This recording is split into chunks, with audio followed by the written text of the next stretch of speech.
Bonjour à tous et bienvenue dans cet épisode de Celeb Chat Podcast. Après une semaine de vacances, me voici de retour. Je suis très contente de vous retrouver. Merci aussi à tous les commentaires postés sur ma chaîne YouTube. Parce que oui, Celeb Chat Podcast est sur toutes vos plateformes de podcast préférées, mais également sur YouTube. Parce que YouTube s'est lancé dans le podcast également. Je vois que l'affaire Kenji Girac a beaucoup plu.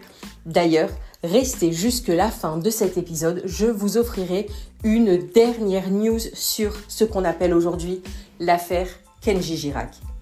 Alors, prêt pour les news du jour ? C'est parti.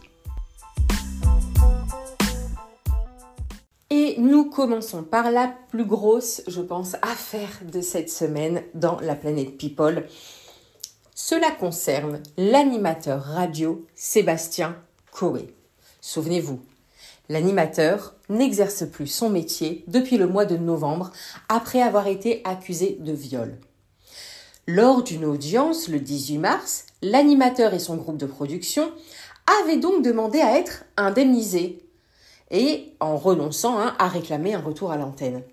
Eh bien, sachez que le tribunal a débouté Sébastien Coé et sa société de leur demande indemnitaire.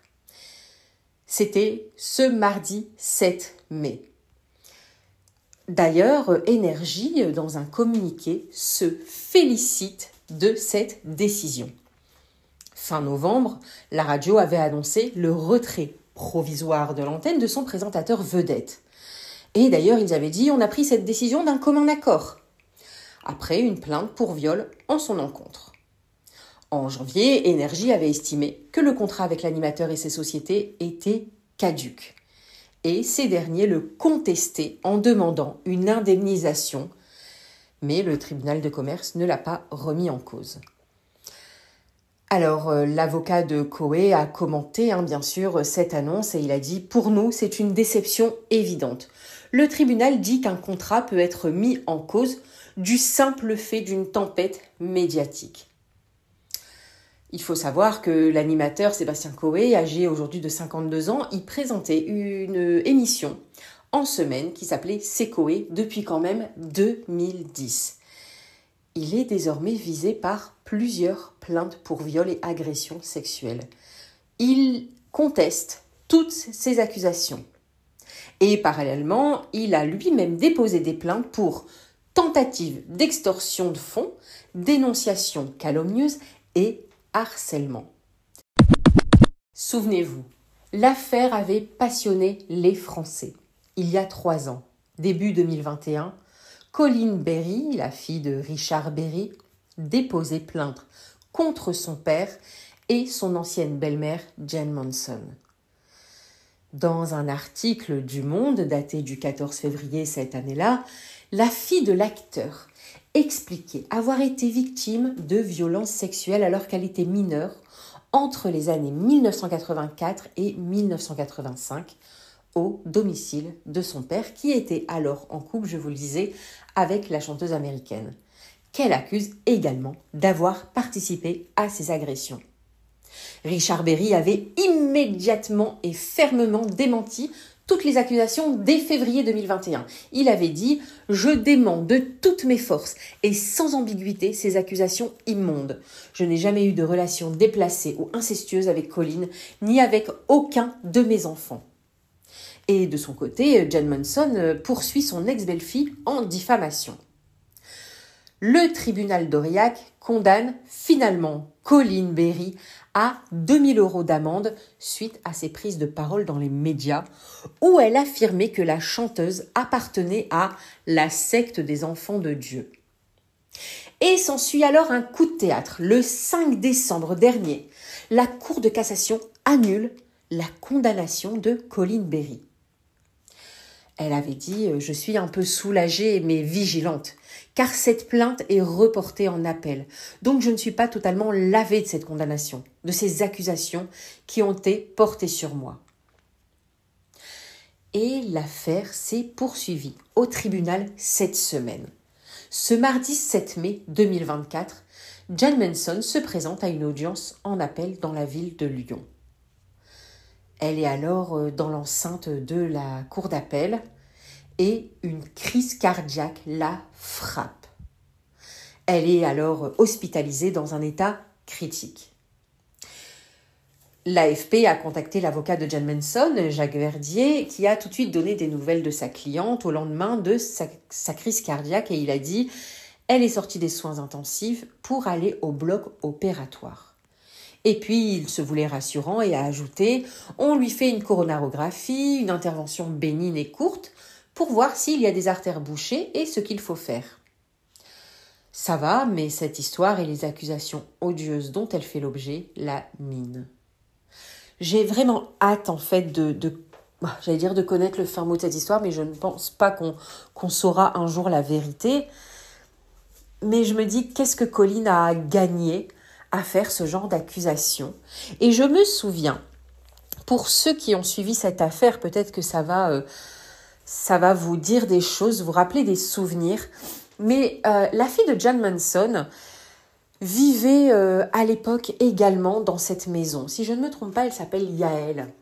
Et je me souviens que Colin Berry avait rendu public un échange qu'elle avait eu avec cette demi-sœur, Yael. Durant cet échange par message, Yael disait « Je te crois, je sais que tu dis vrai ». Et puis elle dit qu'elle aussi a traversé ce genre de choses, mais qu'elle avait réussi à pardonner. Et puis Yael a fait volte-face et a tout simplement occulté cette partie de l'histoire et s'est rangée du côté de sa maman Jan Manson. Cette histoire est toujours en cours. On verra bien ce que ça va donner côté justice. Et bien sûr, Célèbre Chat Podcast sera là pour vous donner les dernières informations. Et à l'heure où je vous parle, un événement historique se déroule à Londres. Ce jeudi 8 mai 2024 est célébré le 10e anniversaire des Invictus Games. C'est une compétition multisport pour soldats et vétérans de guerre. Et qui est le parrain de cette fondation? Harry, le prince Harry, oui. Donc, il assiste à cet événement à la cathédrale Saint-Paul de Londres. On apprend que Meghan Markle ne sera pas du voyage. Et d'après Omid Scobie, j'ai déjà parlé de ce personnage, c'est un auteur de biographie non autorisée et explosive à propos des Sussex, Meghan et Harry.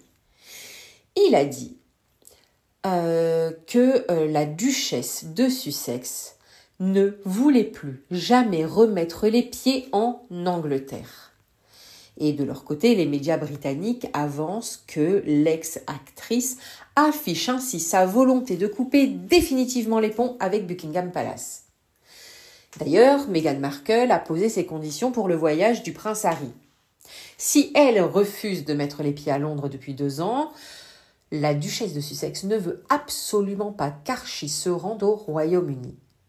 Le jeune prince sera donc privé de sortie par sa mère.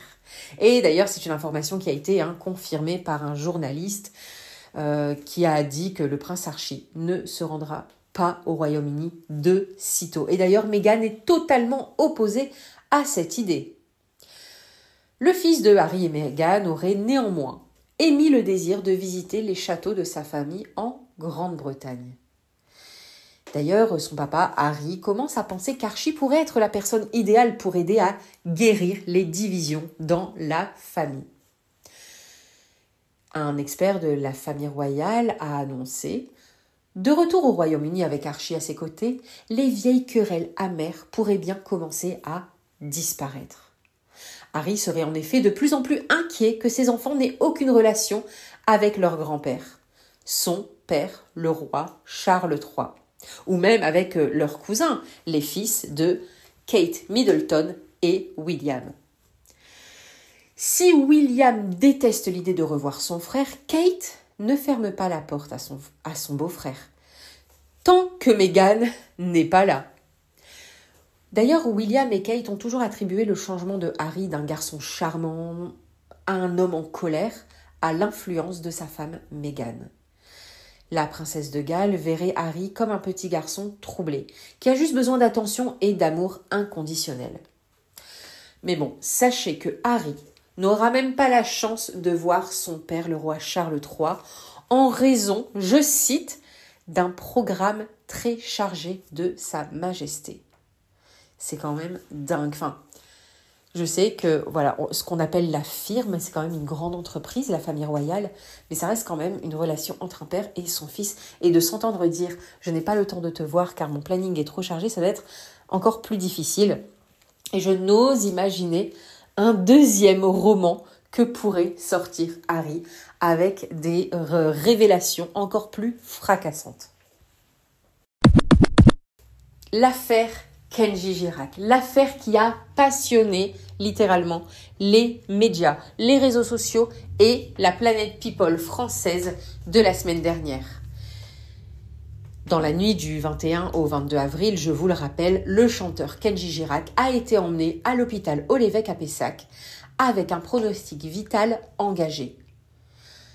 Kenji Girac, je le rappelle, le vainqueur du télécrochet The Voice en 2013, a reçu une balle de pistolet dans le thorax alors qu'il se trouvait avec ses proches sur une aire d'accueil des gens du voyage à Biscarrosse.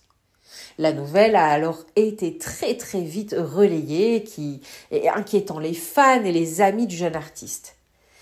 Et puis, après l'ouverture d'une enquête pour tentative d'homicide volontaire, le procureur de la République a pu démêler le vrai du faux.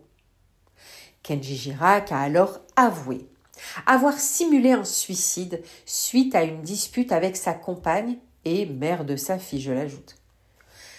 Kenji Girac aurait été sous l'emprise de l'alcool et de la cocaïne à ce moment précis. Beaucoup d'informations circulent à propos du couple et du drame qui s'est déroulé dans leur caravane. C'est pourquoi Soraya, son épouse, a décidé de prendre la parole. Alors, petit retour en arrière, Kenji Girac et Soraya Miranda se connaissent depuis 10 ans. Leurs regards se croisent pour la première fois en 2014 dans un restaurant suisse.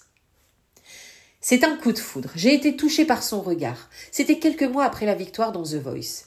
Il était encore au début de sa carrière. J'ai vécu notre début de relation assez simplement. J'étais encore étudiante de l'autre côté, en Suisse. Lui était sur les routes. A raconté la jeune femme dans un entretien exclusif aux Parisiens. D'ailleurs, la jeune Soraya Miranda n'avait jamais pris la parole avant et ne s'était jamais montrée au bras de son conjoint en une de magazine ou sur des tapis rouges. C'est la toute première fois qu'elle prend la parole, poussée par l'envie de rétablir la vérité. Et pour elle, cet équilibre est nécessaire pour vivre heureux en famille, et d'autant plus depuis la naissance de sa fille Eva Alba qui a aujourd'hui 3 ans.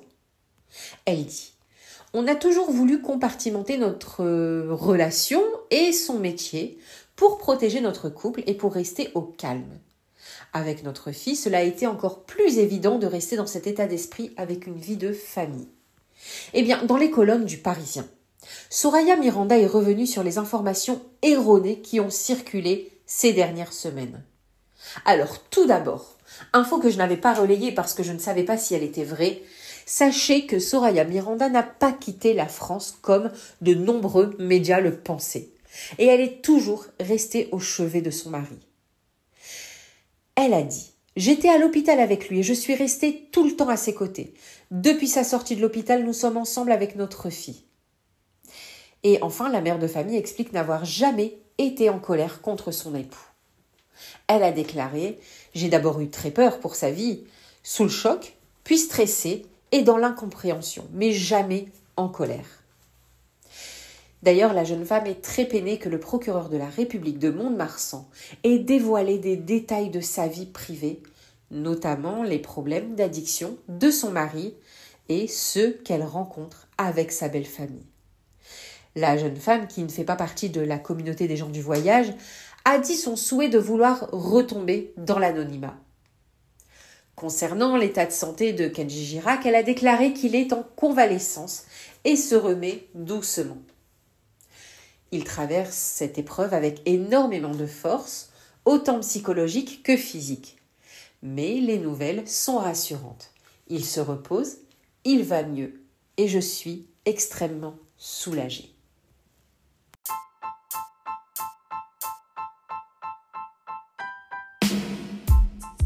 Et voilà, c'est fini pour aujourd'hui. J'espère que cet épisode vous aura plu. On se retrouve demain pour une édition spéciale avec un thème qui, j'espère, vous plaira. Allez, à demain. Ciao, ciao.